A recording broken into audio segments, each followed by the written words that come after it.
Hi everyone, Paul here from Dusty Workbench. Today's video is about the R4520, in particular the riving knife. Some people have reported some issues with the riving knife. I have noticed that it is hard to crank sometimes, but I don't force it through. I'll stop, go back a couple turns and then go back again, and then usually not a problem for quite a few turns, and then I'll start noticing getting tight again, so I'll go back. And what I'm thinking is happening, and what's happened to others that have this issue with the riving knife, is the mechanism that holds the riving knife in place. Two arms connected to the hub that goes around the arbor, and there's one arm that goes out straight that holds the riving knife and the mechanism at the end that you can do your adjustments. And then there's another one that's a guide to help, I'm guessing, to keep it all aligned. It also probably helps to get the right angle. But it's also in there in a slot that has a steel black plate, metal, so this part here, that holds a bolt in place that holds that arm in there as well. And that can slide up in this slot kind of thing, back and forth, as well as you go up or down.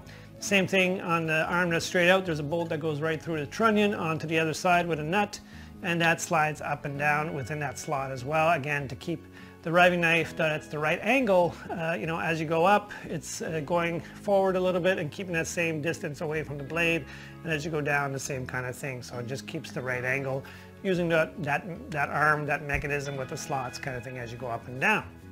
So that said, what's happening, I think, is that bolt that goes right through the trunnion gets jammed, and when that gets jammed, it's putting more pressure on the arm on the bottom or something, and it tends to mangle up this metal plate on a lot of people's table saws. And when they called Ridgid to get it fixed, they send out a new plate, steel plate. Unfortunately, they don't make any, it seems like, for the R4520, so what they've been sending out is a plate from the R4512, the predecessor to the R4520. Now it fits, and it's actually a better gauge metal. It seems like it's thicker, but they do have to grind off some steel too, because there's like a little lip on it. So they have to grind that off to be able to use it on there without it getting in the way. But it seems to fix the problem. The person has suggested getting a longer bolt, putting a spring on the other side, and putting two nuts to lock it kind of thing, so it has a bit of play, but spring-loaded kind of thing. So, so that way when you're going up and down, it doesn't get jammed, it can play around kind of thing. Sure, that might fix that problem of getting jammed.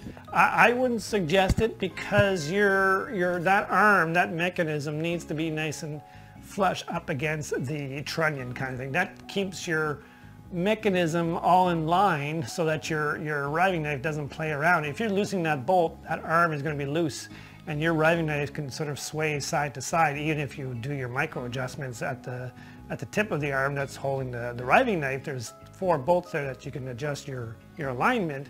If you're adjusting that, it's not going to help if your whole arm is moving. So I certainly don't suggest loosening those bolts. If anything, I would say it's important to make sure that there's no sawdust buildup in that slot.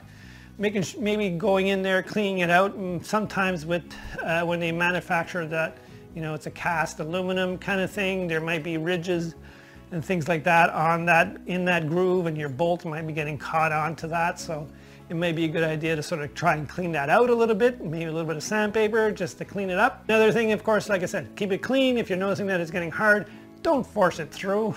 Bring it back, check it out before you crank it to the point of breaking kind of thing. So take your time, stop, go back, check it out. Using a dry lube kind of thing, I'll leave a link down below of what I'm talking about. It's like a non-oily type of lube that you can use, and that way it doesn't gum up with all the sawdust and things like that.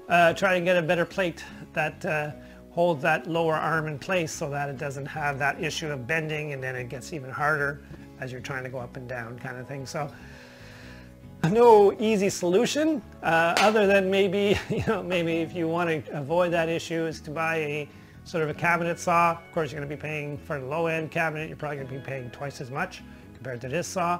But if that's what you're needing, then I'd say that would be the way to go. We bought the saw because of the price point and for the temporary setup that we have in this workshop, because we don't plan to stay here too long. But we don't want to, so we don't want to have a whole cabinet and everything, big equipment that we have to move to a new place if we ever do want to move. Also, we don't have all that much space, so it's nice that it's on wheels, and we can even move it around. It's not too big, not too heavy. That was another reason why we went with the saw.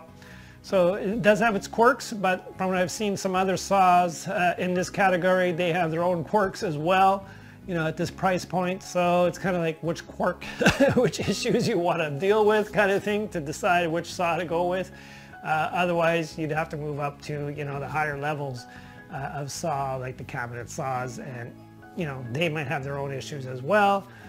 Probably not these kind, but you know, just something to consider because you're going to be paying twice as much and you want to deal with some other issues that they might have. So you really have to do your research on those as well. But there is forums. I'll put a link down below. There's on Facebook. It's called the Ridgid R4520, R4520. Lots of resourceful people there as well. Again, that's where they had some of those suggestions of loosening that bolt or putting the spring-loaded bolt and things like that. And again, I don't suggest that. I think it's causing some other issues regards to, like I said, that arm being loose. So I wouldn't suggest doing that kind of changes to your saw. Try to keep it clean, lubed, and you should be good to go. So I hope that helps. Just a very quick video. We've been so busy, and you probably noticed I haven't posted any videos in the last little while because we have been really busy trying to fill out orders and getting them out. Primary business part of this venture right now is building stuff and selling it and not doing the videos. So unfortunately you kind of came in second place. I'm sorry. But we will try to do a little bit better. We're caught up now, so we should be able to get out some more videos. And we do want to talk a bit more about our business. Some things are coming out very soon. We're gonna reveal something, I guess it's pretty soon, and within the next month. We're going to be doing some major changes to the business plan. I hope that answers some of the questions that you might have about if you're having that issue with the riving knife. So we'll talk to you later.